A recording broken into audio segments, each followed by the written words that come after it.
en Palestina y que Palestina había recibido oleadas de inmigrantes judíos de Europa y de otras partes, producto a las prácticas nazis, producto a los crímenes de los nazis en contra de los judíos en la Segunda Guerra Mundial, que nosotros todos condenamos.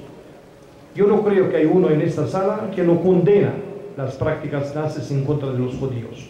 Sí condenamos esas prácticas, pero el problema judío es un problema que nació en Europa, y para solucionarlo lo echaron al Oriente Medio, a Palestina precisamente, para ser solucionada a costas de un pueblo noble, pacífico, que vivía en su territorio desde miles de años, desde los cananeos que se mezclaron con los filisteos. Ese es el origen de la población palestina, un cruz entre los cananeos nómadas que vivían en el litoral de esta zona, que recibieron una emigración pacífica por el otro lado del Mediterráneo, precisamente de Creta, en la actual Grecia, que eran los filisteos, y de aquí viene el nombre de Palestina o Filistín, de los filisteos, y el pueblo palestino, palestinos o filistiniyin.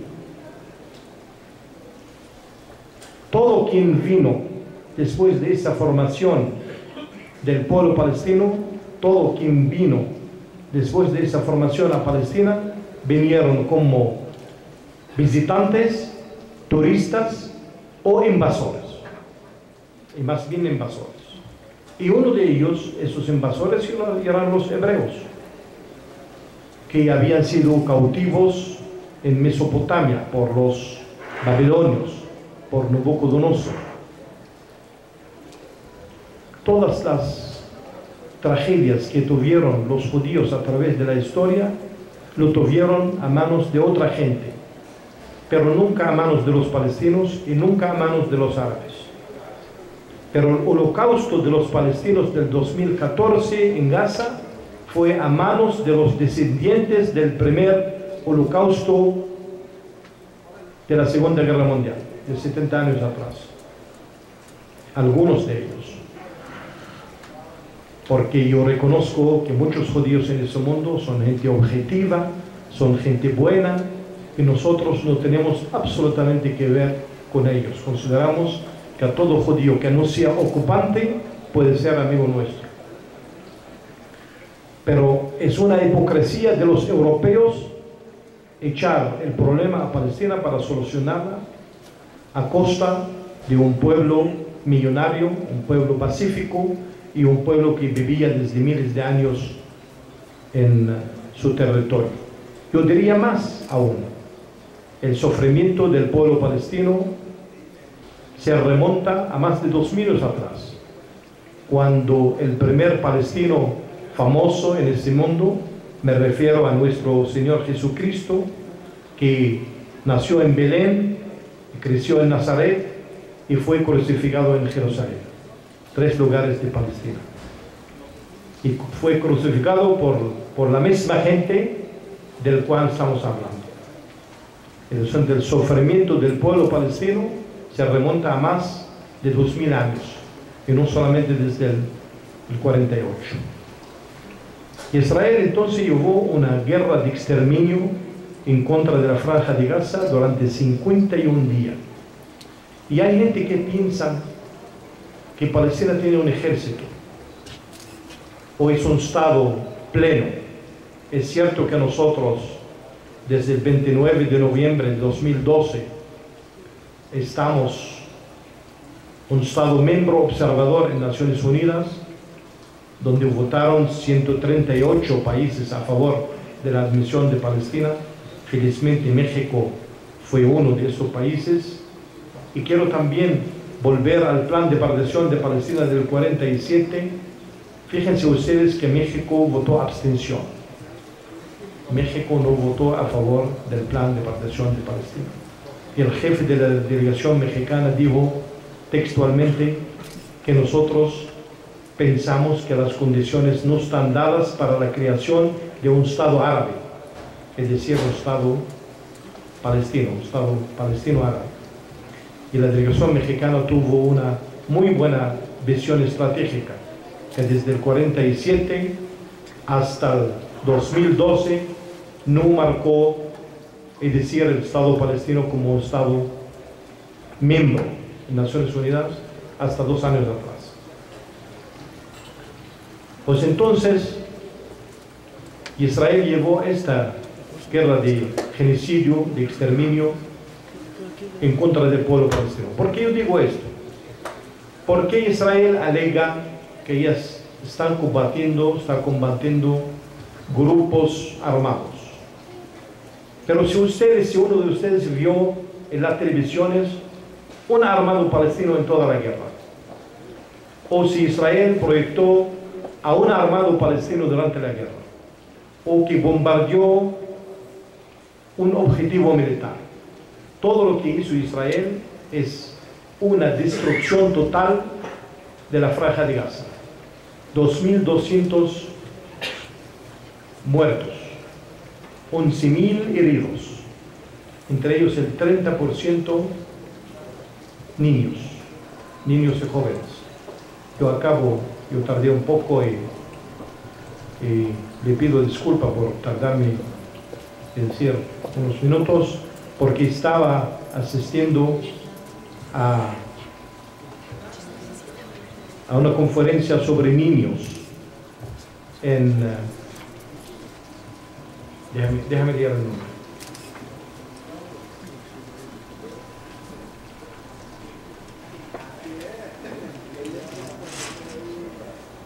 En Kidzania, en Kidzania estuve invitado porque había una conferencia sobre niños, y estuvo invitada también la expresidenta de Costa Rica, la Chichilla. Se debatió, es decir, el tema de los niños. Es cierto que en muchos países, especialmente también en América Latina, que son países parecidos a nosotros, hay dificultades de los niños, pero hay dificultades, digamos, más bien sociales. Hay escasez de recursos, es cierto, hay pobreza, hay a lo mejor dificultad de acceso a la educación para algunos niños que viven en lugares remotos. Pero el problema que están enfrentando los niños palestinos es estar vivos hoy o mañana, o van a estar matados hoy o mañana. Hay ocasiones en Gaza que las familias, los niños, huyeron de la muerte para encontrar la muerte. Es decir, más de 250.000 de palestinos durante la agresión y durante la destrucción de 40.000 casas. Imagínense, 40.000 casas. Y Israel lo que hacía no estaba golpeando objetivos militares. Quería destrucción, quería matanza, quería hacer daño, quería humillar al pueblo palestino. Quería que el pueblo palestino izara la bandera blanca. Pero ustedes creen que un pueblo que está luchando por 100 años puede izar la bandera blanca, pero nunca. Puede estar matado, encarcelado, asesinado, pero nunca izar la bandera blanca. Porque los pueblos dignos, como el pueblo palestino y el pueblo mexicano, nunca vamos a izar la bandera blanca. A pesar de tener vecinos muy poderosos, que tienen un apetito grande para la expansión, es decir, la agresión. Porque lo que pasa en Palestina y lo que pasa en México, como adelantó el señor rector, son casi una copia, son idénticas. La historia de México es idéntica a la historia de Palestina, con el vecino del norte, que es el aliado estratégico de Israel.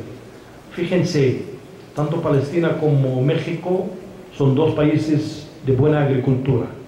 Nosotros y ustedes exportamos frutas, exportamos vegetales. exportamos nutrición, exportamos cosas buenas, mientras Estados Unidos e Israel exportan armamentos, exportan cañones, tanques, aviones. Es el comercio de la muerte. No sé, parece que ellos aman a matar gente. Es un factor interno de su ser humano. Mientras nosotros somos pueblos pacíficos, no hemos agredido a nadie, no hemos salido de nuestras fronteras para dañar a nadie, sino siempre hemos recibido agresiones desde afuera.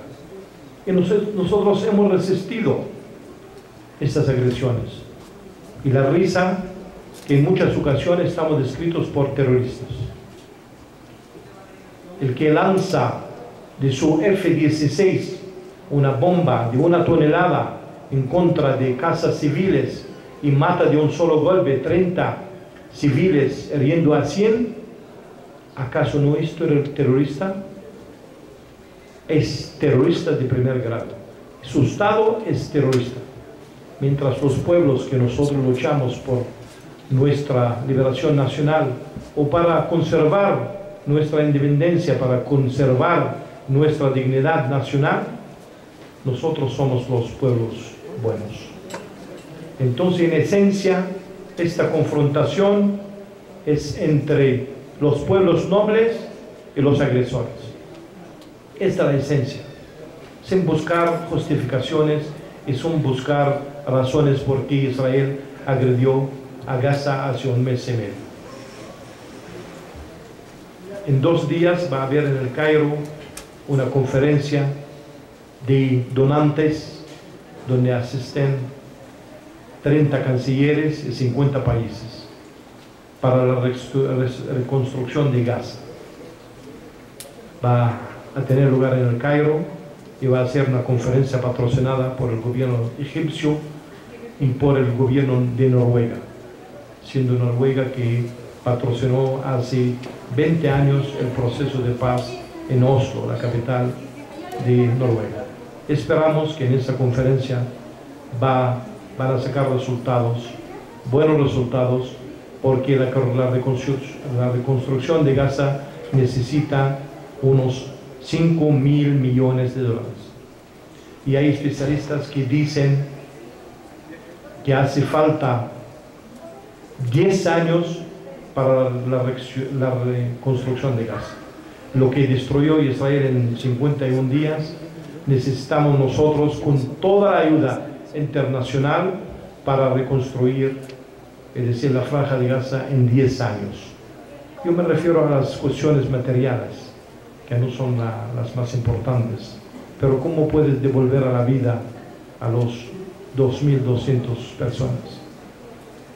Muchas escuelas que también abrieron sus puertas, como aquí en México, muchas escuelas y universidades, cuando al inicio del año escolar las aulas se quedaron con muchos escaños vacíos, porque los ocupantes que ocuparon ese asiento del año pasado y debían ocuparlo este año, ya murieron por culpa de la guerra, y que no tenían ninguna culpa. Las normas de Naciones Unidas y de la Cuarta Convención de Ginebra estiman que en caso de una confrontación militar y si hay una parte que está golpeando un objetivo militar en la otra parte y se siente esa parte que este bombardeo puede significar un daño a los civiles, no tiene derecho a bombardear. Esas son las normas internacionales. Y Israel no solamente bombardeaba a esos objetivos, sino tenía la intención al 100% de bombardear objetivos civiles y matar a los civiles. Y sus jefes militares y sus periodistas reconocieron que decían que las circunstancias del combate a veces nos obligaban de bombardear zonas civiles para abrir camino para los tanques, para matar más gente. o para poder retirar algunos heridos, soldados agresores heridos. Esa es la mentalidad de los agresores.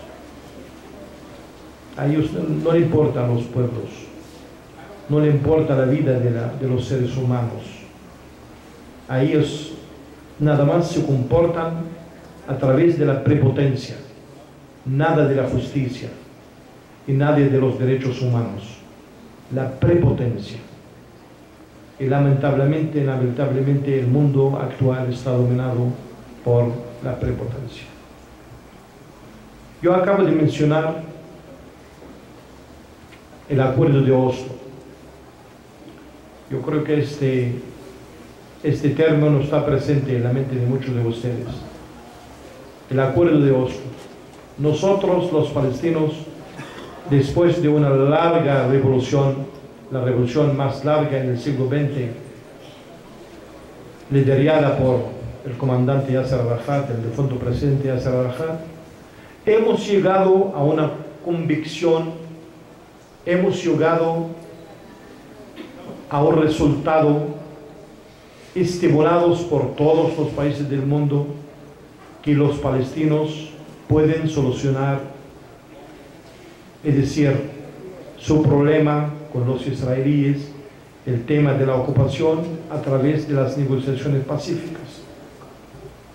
Y nosotros hemos respondido a este llamado de la comunidad internacional, de Naciones Unidas, de Europa, de las potencias grandes, que sí, nosotros nos comprometemos a solucionar el tema palestino a través de las negociaciones políticas o pacíficas. Y comenzamos 1994 en el llamado los acuerdos de Oslo, Noruega, que estimaron que al cabo de 5 años de negociaciones directas entre los palestinos y los israelíes, al cabo de 5 años, es decir, 1999, ya se firma un acuerdo de paz y se constituye un Estado palestino independiente al lado del Estado de Israel, ya constituido desde el 48, y que los dos estados vivan en paz y tranquilidad. Esta es la grandes esperanzas con que comenzamos el proceso de paz. Cuando el presidente Arafat de la OLP estaba en Túnez y se intercambiaron cartas entre la OLP y el gobierno de Israel de un reconocimiento mutuo, que la OLP reconozca al Estado de Israel y el Estado de Israel reconozca a la OLP como único y legítimo representante del pueblo palestino. Así fue, y comenzamos ese proceso de paz. Muchos de los cuadros y dirigentes palestinos que estaban como parte de la OLP, que estaban en el exterior, volvimos a Palestina. Yo fui uno de ellos que trabajaba con el presidente Arafat y volví a Palestina en el 94. Había muchas esperanzas, les digo la verdad, había muchas esperanzas. Pero ¿qué pasa? Al cabo de algunos meses, en 1995, en un acto de paz en Tel Aviv, la capital de Israel, con la presencia de 100.000 pacifistas israelíes. Ya imagínense dónde estamos, dónde fuimos y dónde estamos. 100.000 pacifistas israelíes conmemoraban un acto de paz en Tel Aviv, donde estaba presente Shimon Peres, que acaba de dejar su puesto como presidente de Israel, y el difunto primer ministro israelí, Yitzhak Rabin. Yo digo el difunto primer ministro porque efectivamente era hombre de paz y quería hacer la paz, y comenzó la paz con el difunto presidente Yasser Arafat. Dos grandes hombres que eran justamente dos hombres militares que han llevado muchos combates, pero han llegado a una conclusión que hace falta, es decir, poner fin a las hostilidades y a las guerras y buscar un futuro mejor para los dos pueblos. En este acto en Tel Aviv el señor Rabin y el señor Pérez estaban cantando una canción de paz, terminaban la canción, salían, un extremista israelí dispara a su primer ministro y lo mata. Es un acto muy grande para los israelíes, matar a su primer ministro, un extremista, una persona ínfima, ignorante, que nadie sabía de ella. Pero ya si eso significaba que una buena parte de la cúpula gobernante en Israel, es decir, los partidos políticos, los políticos más de derecha, y una parte del pueblo de Israel en aquel entonces, no querían la paz, porque si hubieran querido la paz, no habrían matado al primer ministro que acaba de entonar una canción de paz. Y a decir la verdad, desde el 95 hasta el 2014, el proceso de paz no funcionó. Funcionó unos meses, hasta que el señor Rabin fue asesinado.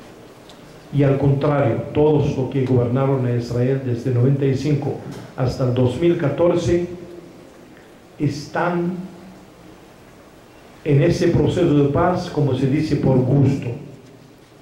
Están en una serie de dilataciones, postergaciones, justificaciones, interpretaciones y sobre todo mentiras.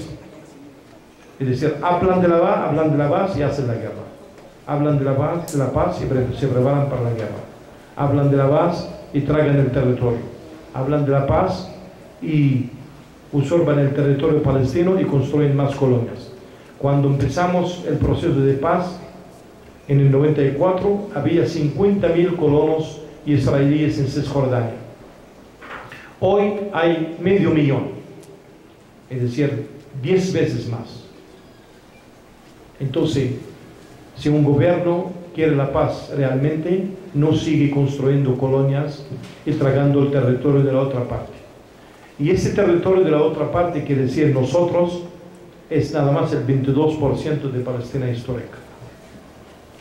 Entonces, como se ha dicho en esta sala, y yo he dicho en otra conferencia, nosotros los palestinos somos mucho peor que ustedes. Ustedes perdieron la mitad del territorio, nosotros perdimos 3/4 partes del territorio, y la otra cuarta parte estamos negociando hace 20 años para poder tener esa cuarta parte, o algo de esa cuarta parte. ¿Por qué no acabamos de firmar un proceso de paz? Y el 22% que comenzamos en el 94 ya no es el 22%, es mucho menos, porque cada día tragan del territorio para colonias, para caminos, para campos militares, para zonas verdes, para cualquier razón. Están cortando del territorio. ¿Eso qué quiere decir? Que en 20 años realmente Israel no quiere la paz. Olvidamos de la guerra y de las matanzas. Yo hablo de la paz. En el 94 se abrió una puerta grande para la paz. Israel cada día cierra y bloquea esta puerta. No quiere, no está interesada, porque incluso la ocupación de Israel en los territorios palestinos es una ocupación muy rentable, muy cómoda. Nosotros estamos siendo el mercado más grande para los productos israelíes. Ustedes se imaginan que nosotros estamos obligados a comer tipos de frutas de Israel a la fuerza, a través de los convenios económicos. Si no compran esta fruta, descastigamos en otro lugar. Es decir, nos imponen los parámetros de la economía israelí. Nos imponen que tenemos que comer. Nos imponen que tenemos que comercializar. Más aún, nosotros no podemos importar una aguja sin que pase por los puertos israelíes, porque Israel, como fuerza ocupante, controla los pasos marítimos, aéreos y terrestres. Es decir, nosotros somos un país bajo ocupación, un presidente bajo ocupación, embajadores bajo ocupación, niños bajo ocupación, estudiantes bajo ocupación. tierras bajo ocupación. El palestino para salir, incluyendo el presidente, lo único que él despide a la frontera, digamos, entre Palestina y Jordania, es el soldado israelí que cuña el pasaporte del presidente, el pasaporte mío, el pasaporte de cualquier palestino. Y lo primero que vemos nosotros es el soldado israelí que nos sella el pasaporte. A lo mejor son cuestiones sencillas si lo comparamos con las matanzas y las, es decir, destrucciones que hizo Israel. Pero son cosas muy significativas. Son cosas muy significativas. Y la gente no sabe. La gente piensa que mira como los palestinos con ese proceso de paz ya son un Estado independiente. Hace días un periodista me pregunta, embajador, ¿cómo el ejército de Palestina enfrentó a la agresión israelí? Yo le dije que no hay ejército palestino. Nosotros no tenemos ejército. En Cisjordania nosotros tenemos policía que tiene una arma simple. Y en Gaza fue un pueblo palestino que intentó de autodefenderse. Entonces Israel, ni en la guerra ni en la paz, no quiere solucionar el tema palestino. Sí, hace días el señor Netanyahu, el primer ministro israelí, en su discurso delante de Naciones Unidas, y su discurso fue al final de las sesiones, las noticias dicen que no había más que el 10 o el 15% de las escañas, es decir, llenas. Lanzó su discurso delante de una sala casi vacía. Hizo un discurso tan agresor que un periodista aquí mexicano me preguntó, embajador, ¿qué opinión tiene del discurso de Netanyahu? Yo le dije, lo único que faltaba a Netanyahu es enviar sus F-16 para bombardear a la sede de Naciones Unidas. Esto es lo que le faltaba. Porque insultaba a todo el mundo. Ese monstruo tan cínico, tan agresor, y no habló nada de paz. No habló. Dijo que sencillamente ellos no pueden retirarse de Cisjordania. Porque dicen que la distancia entre Cisjordania y las ciudades en Israel es una distancia ínfima. ¿Y qué? Pero si tienes el quinto ejército más poderoso del mundo y estás amenazando de bombardear a Irán y bombardear al sur de la Unión Soviética en aquel entonces, y él pide la seguridad, él pide la seguridad. Pero ¿acaso quién pide la seguridad? El pueblo que está siendo víctima, que está siendo bombardeado, o la fuerza agresor que tiene todo ese poder y arsenal bélico. El que necesitamos la seguridad somos los pueblos ante las agresiones, porque las fuerzas prepotentes tienen bastante armamentos. Y Israel tiene más de 400 ojivas nucleares y no quiere firmar el tratado de no proliferación de armas nucleares. No quiere. Por eso no deja a nadie de la Agencia Atómica Mundial para ir a supervisar sus instalaciones. Dice, ¿por qué no firmó? Es decir, exactamente como el malcriado, le damos privilegios. Y el que firmó, nosotros lo estamos supervisando de manera muy férrea, muy feroz. Él dice que no firmó, no quiere firmar. Pero eso no quiere decir que no tiene más de 400 ejemplos nucleares. En resumen, amigos míos, nosotros, el pueblo palestino, hemos decidido de solucionar el tema palestino a través de la paz y a través de las negociaciones pacíficas. Y estamos apoyados por todo el mundo. En muchas ocasiones también por Estados Unidos, porque muchas veces hay discrepancias entre Estados Unidos e Israel en el tema de la paz.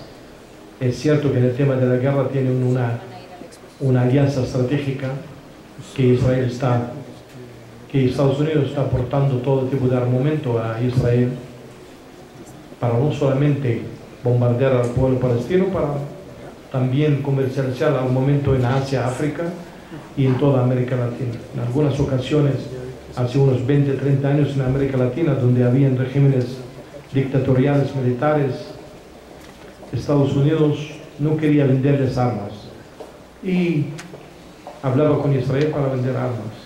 Los regímenes como el de Somoza en Nicaragua, como la Junta Militar en Guatemala, en Argentina, todos esos países de regímenes militares dictatoriales tenían armas israelíes. Y como bien dijo el profesor israelí Israel Shahak, que estas armas eran para la represión de los pueblos. Es un israelí que dice eso, no soy yo. Dice que el rol de Israel en el mundo es armas para la represión. Y sigue igual. Entonces, amigo, para terminar, lo que nosotros queremos, el pueblo palestino, queremos un Estado independiente en el 22% de nuestro territorio histórico, para convivir en paz y en tranquilidad con todos los países de la zona y para tener un futuro mejor para nuestros estudiantes y para nuestros jóvenes y para nuestros niños. Queremos que el niño palestino, cuando salga de su casa para la escuela, que está a distancia de 1 kilómetro, que vuelva salvo y sano, y no se encuentra con soldados israelíes que lo maltratan y a veces lo matan por gusto porque se sienten aburridos. Y esto pasó que soldados israelíes dispararon a jóvenes palestinos porque se sentían aburridos. Queremos un futuro mejor para nuestros niños y queremos paz y tranquilidad en la zona y paz y tranquilidad en todo el mundo. Muchas gracias.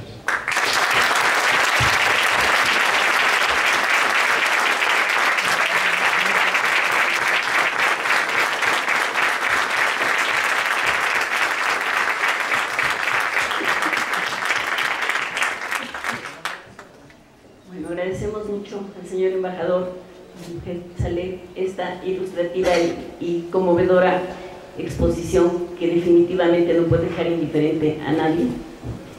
Y bueno, yo quiero nada más comentar que cuando en 1947, por medio de la resolución 181, se autorizó a los judíos que poblaran parte del territorio palestino, se dijo que se daba una tierra sin pueblo para un pueblo sin tierra.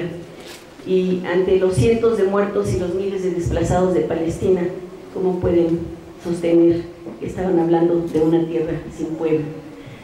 Y también reflexionar con ustedes que ante estas situaciones tan dolorosas, tan aberrantes, en las que la fuerza de los poderosos deja totalmente indefensos y hace sentir impotentes a los agredidos, a los vejados y humillados, pues tendríamos sí que pensar que es necesaria una reacción, a pesar de una convicción por el pacifismo.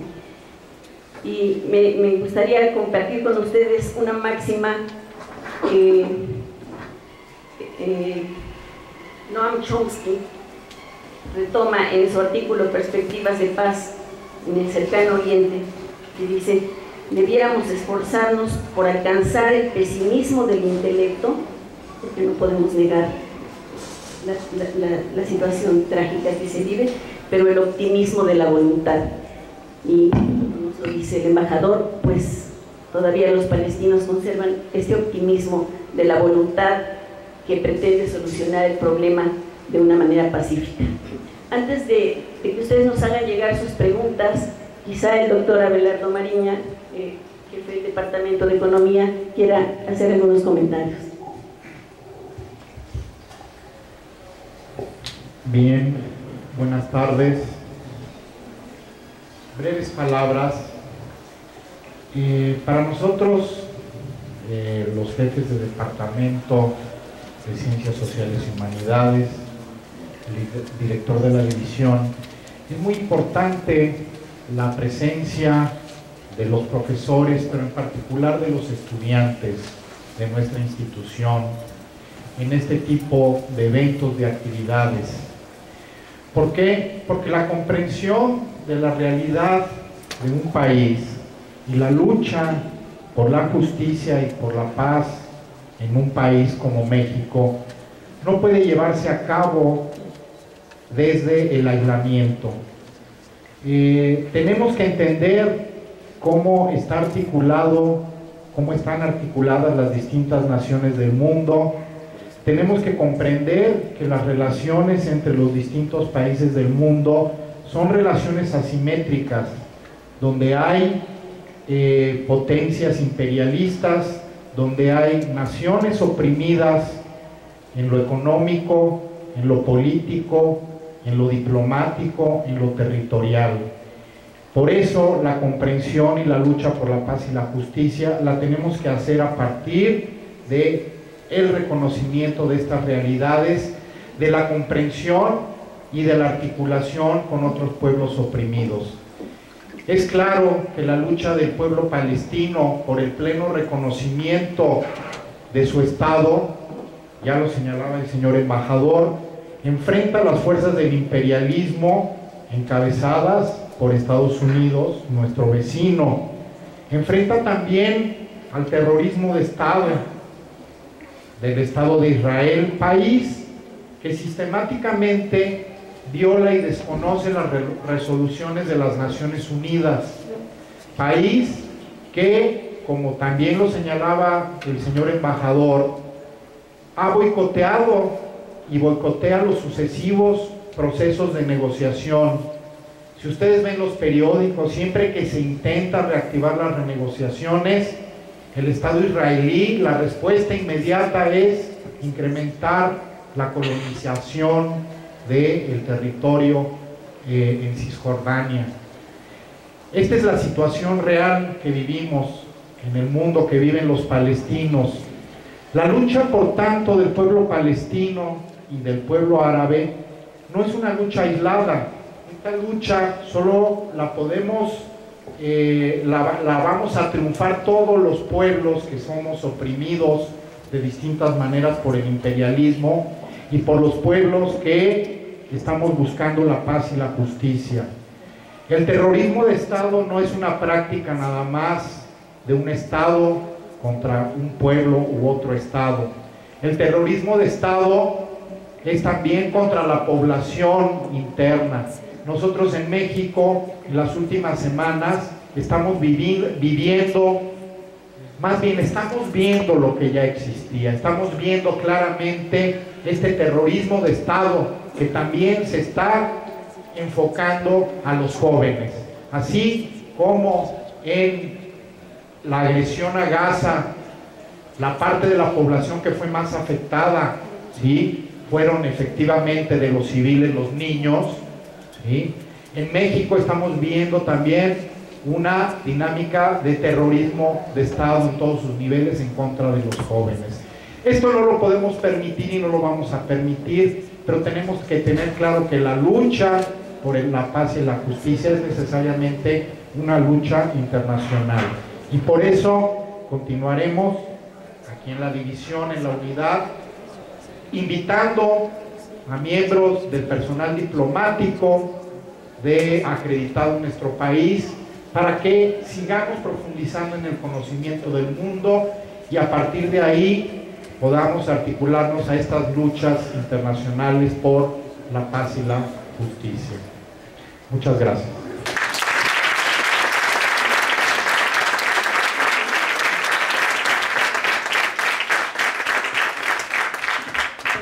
Aquí algunas preguntas, pero antes, como ustedes saben, en la organización de esta conferencia los estudiantes han tenido también una participación importante y otro de nuestros consejeros, Uriel, me ha pedido que le concedamos la palabra antes de leer las preguntas. Buenas tardes, compañeros, comunidad universitaria, querido embajador, buenas tardes. Yo solamente quería comentarles un suceso. Hace unos meses, cuando iniciaron los bombardeos sobre Palestina, sobre la franja de Gaza, nosotros estábamos en intertrimestral, estábamos en vacaciones, y fue ahí cuando nos empezamos a informar mediante las redes sociales de lo que pasaba, porque compañeros universitarios que por aras del destino conocimos, que eran de Palestina, y teníamos comunicación vía Facebook con ellos, nos empezaban a comentar lo que sucedía desde su universidad. Y aquí el embajador lo comentó muy bien, ¿no? Que esta vez, cuando se abra la universidad en Palestina, muchos lugares, muchas bancas van a estar desocupadas porque esos compañeros pues, murieron asesinados. Nosotros recordamos a un chico con el que nos escribíamos cotidianamente por Facebook, y fue muy interesante conocer un proceso, ¿no? En el cual primero nos narraba de que había un ambiente de miedo en su casa, después de que la calle tal había sido bombardeada, después de que su amigo tal había muerto, después de que empezó que su familia, su hermano, su tío, iban muriendo, ¿no? por los ataques. Obviamente los universitarios de esta unidad pues salimos a las calles junto con muchos compañeros más a protestar, a alzar la voz, a no permitir este tipo de injusticias y no quedarnos callados en nuestras casas. Pero lo que más me impactó fue que estos compañeros, y ahí hacia abajo voy a direccionar mi pregunta, este compañero un día decidió dejar la universidad, dejar las ideas, dejar las palabras y tomar las armas y unirse a un grupo en Palestina que se llama Hamas, unirse a la resistencia civil para pelear y enfrentar a Israel. Nosotros obviamente pues nos impactó esto de cómo se da un proceso entre un estudiante, un universitario que plantea ser un futuro profesionista y de repente ya se vuelve pues un guerrillero para pelear por su país, por su familia, ¿no? Y sucede. Lo que nosotros queríamos, o mi pregunta, compañero embajador, es ¿en qué momento la OLP pierde posición ante la población y Hamas empieza a sobresalir? Y obviamente reiterándole, nosotros como universitarios, y en este momento de crisis en que 43 compañeros han sido asesinados, estamos dispuestos a abandonar nuestras clases, nuestra vida, nuestro entretenimiento, nuestros vicios, ir un día a tomar, un día a divertirnos, para entrar de lleno a la lucha, pero una lucha pacífica, una lucha donde lo que impere sea la razón y la verdad. Ese es nuestro deber como universitarios. En aquel momento decidimos abandonar nuestras actividades cotidianas para ir a las calles y alzar la voz por Palestina. En este momento abandonamos nuestras actividades cotidianas para salir a luchar junto con los compañeros normalistas y politécnicos. Y igual, pues dejo al aire la pregunta, si me la podrá contestar.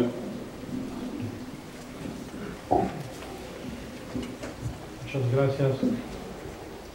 Antes de contestar preguntas, quería agradecer al profesor por sus magníficas palabras, y la profesora, solamente quería comentar lo que dijo la profesora, decir dos cosas. Este fue el filósofo judío americano que se llama Noam Chomsky, es una persona, es decir, muy importante para que ustedes puedan consultar